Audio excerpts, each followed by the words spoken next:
The Oxford Bookworms. Starters. Police TV by Tim Vicary, read by Vincenzo Nicoli. Published and copyright Oxford University Press 2000.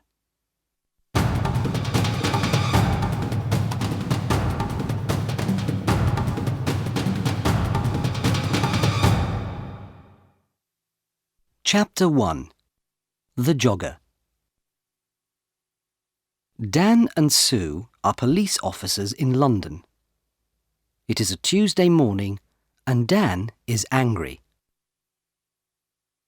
"What's the matter, Dan?" Sue asks.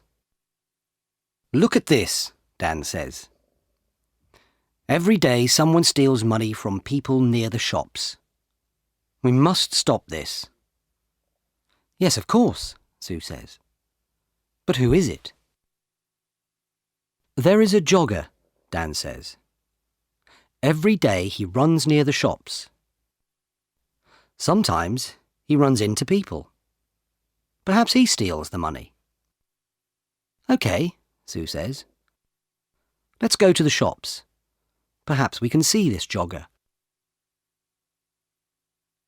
They sit upstairs in a window over the shops. Dan has a radio. They watch the people in the street. "Look," Sue says. "There's the jogger." The young man runs into an old woman, and she falls down. The jogger puts his hand on the old woman's arm. "I'm sorry," he says. "Can I help you? Here's your bag." Then a young woman shouts at him. "Don't run here," she says. "It's dangerous. Go away." The young man runs away. Dan talks in his radio. "Quick, stop him. He's running up North Street." A police car stops the young man in North Street. "Are you okay now?" Sue asks the old woman. "Yes, thank you." "Where is that nice young woman? I can't see her now." "Have you got all your money?" Sue asks. The old woman looks in her bag. "No, I haven't. My money's in my purse. But my purse isn't here." "OK, Sue," Dan says. "Let's talk to the jogger." "Who are you?" Sue asks the young man. "My name's Peter Jones. Why? Who are you?" "We're police officers." "Why do you go running past the shops every day?" "Why not? I like running." "OK," Dan says. "Let's look for the money." "What money?" Peter Jones asks. "What are you talking about? I never take money with me when I run." Dan looks for the money, but he cannot find any. "Can I go now?" Peter Jones asks. "OK," Dan says angrily, "but don't come back." "Why not?" Peter asks angrily. "I live here, and I'm not doing anything wrong." He runs away. "What do we do now?" Sue asks. "Where is the old woman's money and her purse?" "I don't know," says Dan. "Somebody has it, but who?"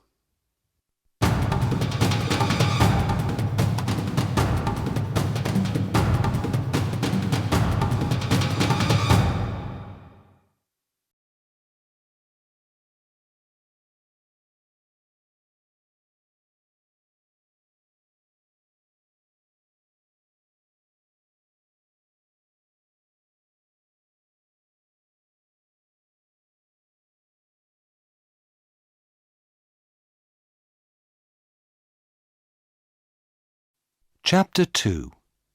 TV. Dan and Sue go back to the shops. "I don't understand," Dan says. The jogger hasn't got the money, so we must look for someone different. Look, Sue says. There's a TV camera over that shop door. Perhaps that can help us. They go into the shop and watch the video. Look, Sue says. There's the old woman. She's getting money from the bank and putting it into her purse. Now she's putting the purse into the bag. Stop the video there, says Dan. Now, look carefully. Is anybody watching her? There are a lot of people in the street, Sue says. I'm not sure. Is it that man with the long hair? Perhaps, says Dan. Let's go on. What happens next? They watch the video. The jogger runs into the old lady. He stops and helps her. She shouts at him and he runs away. Then a lot of people come and help the old lady. Look, Sue says. The long-haired man has her arm. Yes, but that woman has her bag, Dan says. What's she doing with it? Oh, I can't see. There's a man in front of her. Listen, I have an idea, Dan says. You go to the bank tomorrow and take some money out. Why is that a good idea? Sue asks. Because we can watch you, Dan answers. Get a lot of money from the bank and let everybody in the street see it. Take a radio too, so you can talk to me. OK, Sue says. We can do that tomorrow morning then.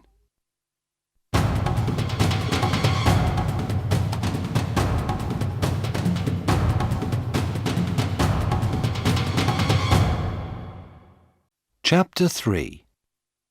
Help me, quick. Next day, Sue goes to the bank. Dan is watching with another policeman, Jim. They have radios. I'm getting the money now, Sue says. That's good, Sue, Dan says on his radio. Now let everybody see it. Sue drops some money near her feet. People in the street look at her. Look, there's the man with the long hair, Jim says. He's picking up the money. Shall I arrest him? No, wait, Dan says. Watch. The man picks up the money and gives it to Sue. Here you are, he says. That's a lot of money. Be careful. Thanks, Sue says. That's okay. The man smiles and walks away. Have you got all the money, Sue? Dan asks by radio. Yes, it's all here, Sue says. What can I do now? Buy some things in the shops and then walk slowly down the street, Dan says. We're watching you. Sue buys some apples, milk, and bread. Then she walks slowly down the street. Dan and Jim watch her go. Is anybody following me? Sue asks. No, Dan says. There's a woman with a baby, that's all. Don't follow me, Sue says into the radio. Nobody must see you. I'm turning right into Smith Street. Now I'm turning left into Peg Lane. The woman with the baby is following me. I'm turning right into Dale Avenue. Are there lots of people about? Dan asks. No, it's very quiet. Nothing is happening. Dan and Jim wait. Then Sue shouts, "Be careful! Oh, help me! Quick! Help!" The jogger, Peter Jones, runs into Sue and she falls over. There are apples, milk and bread everywhere. "I'm sorry," says the man. "Let me help you." The woman takes Sue's arm. "Are you okay?" she asks. "Go away," she shouts at the man. But he sees the radio in Sue's pocket. "What's this?" he asks. "A police radio? Give me the money, quick!" He takes the money and runs. The woman wants to run after him, but Sue holds her. "Stop," she says. "I'm a police officer. You must stay here." "But why?" the woman asks. "I want to help you. That man has your money. I haven't got it." "Is he your friend?" Sue asks. "Where does he live?" "I don't know," the woman says. "I don't know him." "Who are you?" Sue asks. "Where do you live?" Linda Wilkes. I live at 14 Old Street."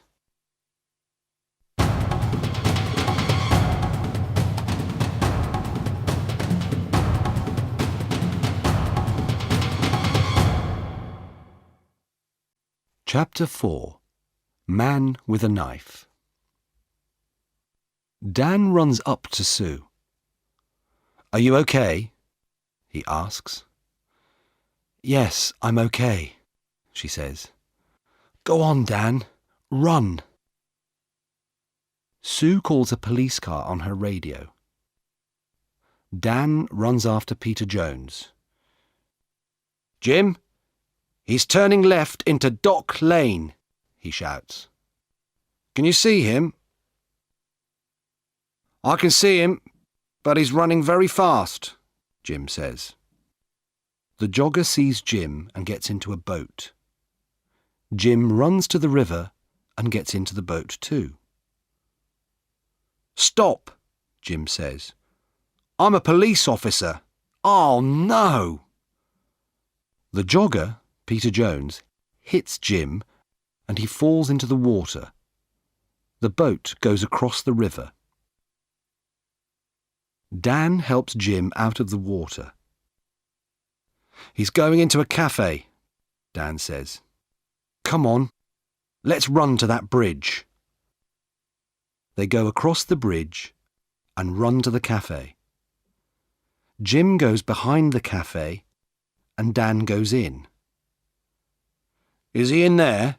Jim asks on his radio. "Yes," Dan answers. "Jim, he's coming out." "Stop," says Jim. "I'm a police officer." But Peter has a knife in his hand. Jim holds out his hand. "Give me the knife, Peter." "Stay back," Peter says. "I can kill you with this." Jim can see Dan in the door behind Peter. Dan walks out of the door very slowly and quietly. "Come on, Peter," says Jim.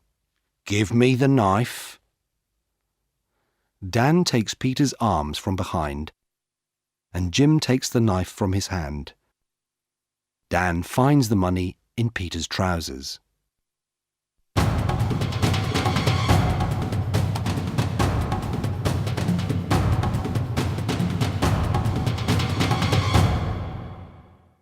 Chapter 5. At the police station. I want to go home now, says Linda. My baby is hungry and tired. Do you know Peter Jones? Sue asks. Do you and Peter steal money from people?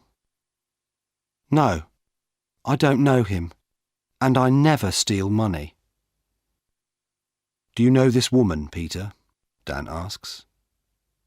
No, says Peter. I don't know her. Who is she? Dan and Sue go back to their office.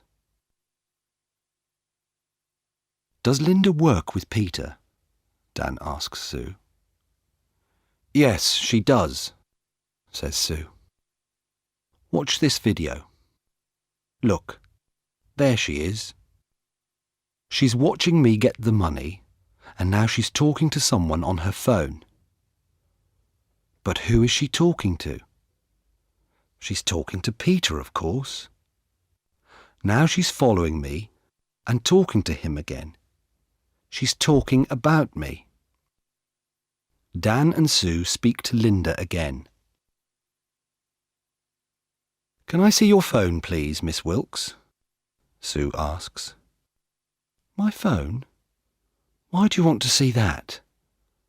Well, it remembers a lot of numbers.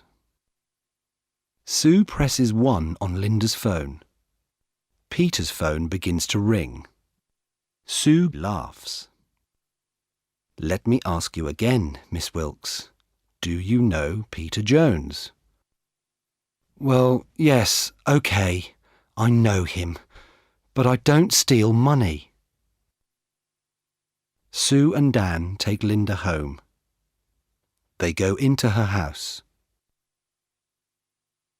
There's £200 under your bed, Linda, Dan says. And look, this is the old lady's purse. This is a nice photo of you and the baby, Sue says. But who is the man? Is he the baby's father? OK, it's Peter, says Linda. And yes, I do steal the money. I'm sorry, OK? No, Linda, it's not OK, Sue says. It's not OK at all.